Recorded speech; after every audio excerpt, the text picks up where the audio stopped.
Hello, friends. Welcome to Tori Talks TV, and welcome to our review of Game of Thrones Season 7, Episode 4, called The Spoils of War.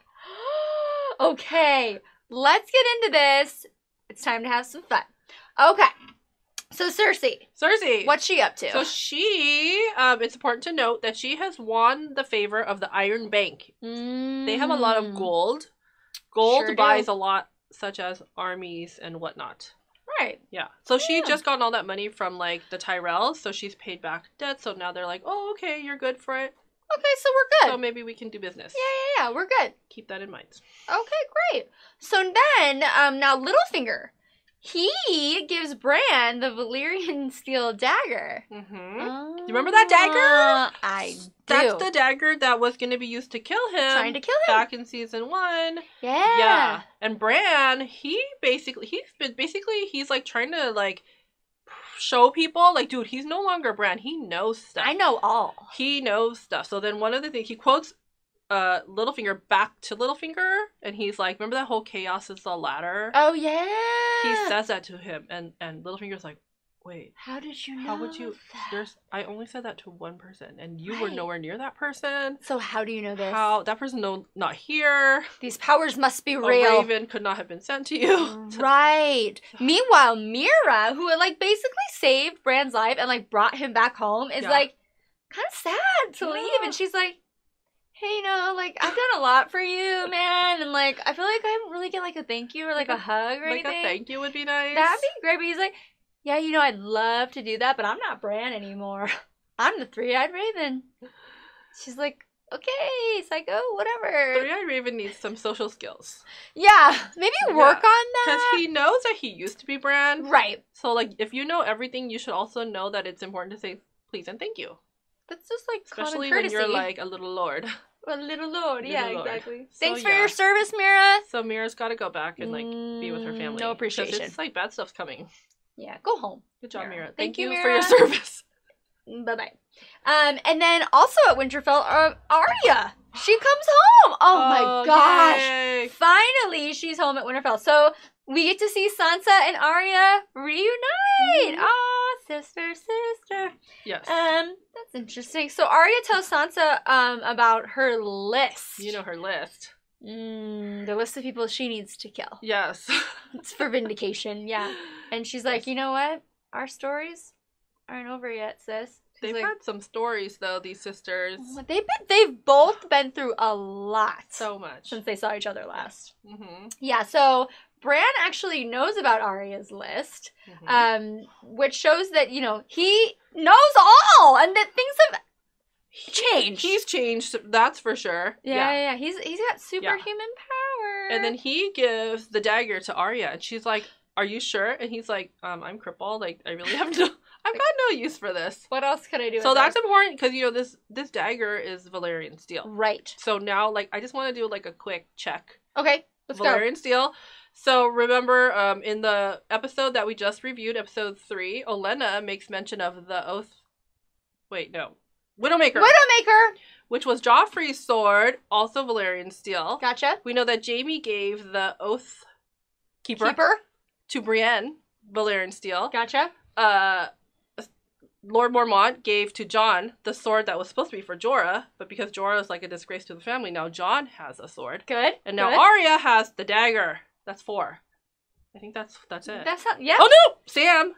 What? Sam stole the sword from his dad's house. That's right! Before he left. 5. Yeah. Yeah. Okay.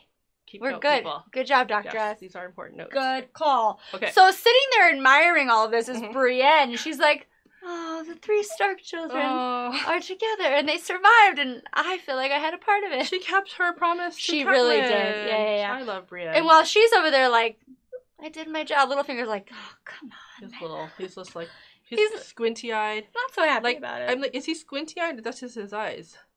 Because are they ever not squinty? I'd say 90% of the time they're squinty and right? deceptive. Yeah. Unless he's in shock. Unless he's in shock. Then they open up. Exactly. So now, Jon, let's talk about Jon. Haven't talked about him in a while. Jon shows Dany the dragon glass in the little cave. So she's like, okay, I grant you the rights to go and like mine the dragon glass. He's like, before we like blow this place up, right? Let me show you something.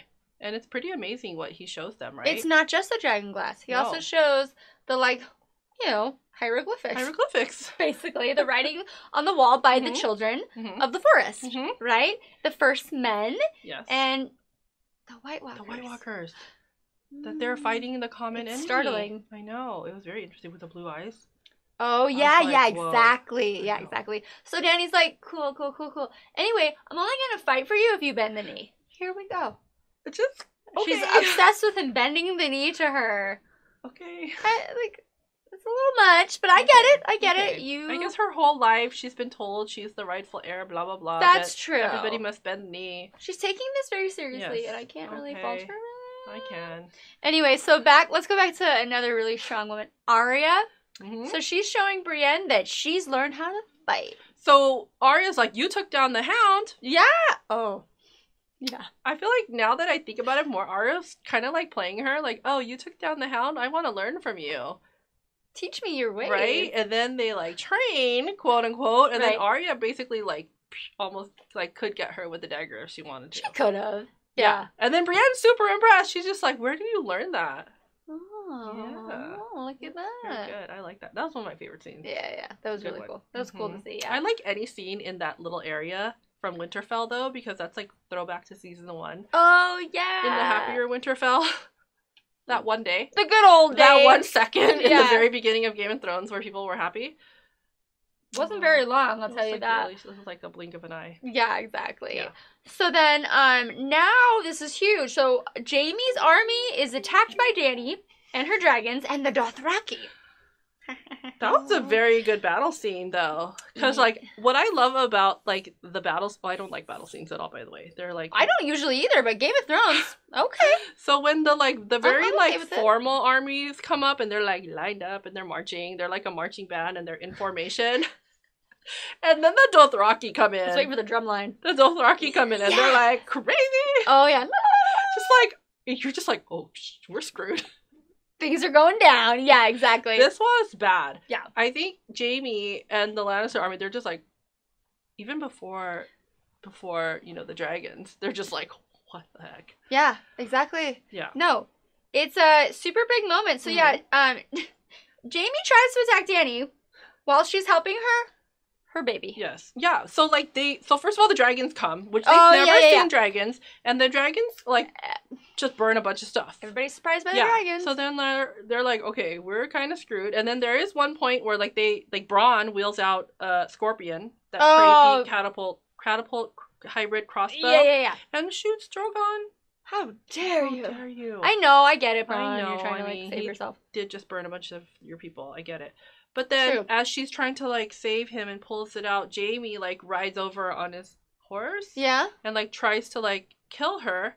And then Drogon, like, shoots fire in his direction. We're like, oh my god, Jaime's about to die! He's gonna die! But if is Dany gonna die? Is Jaime gonna die? And all of a sudden, Bronn, like, pushes him into the water. Heroically takes him and they fall into the water. Why did he do that? Why does he need Jaime? Why would he save him?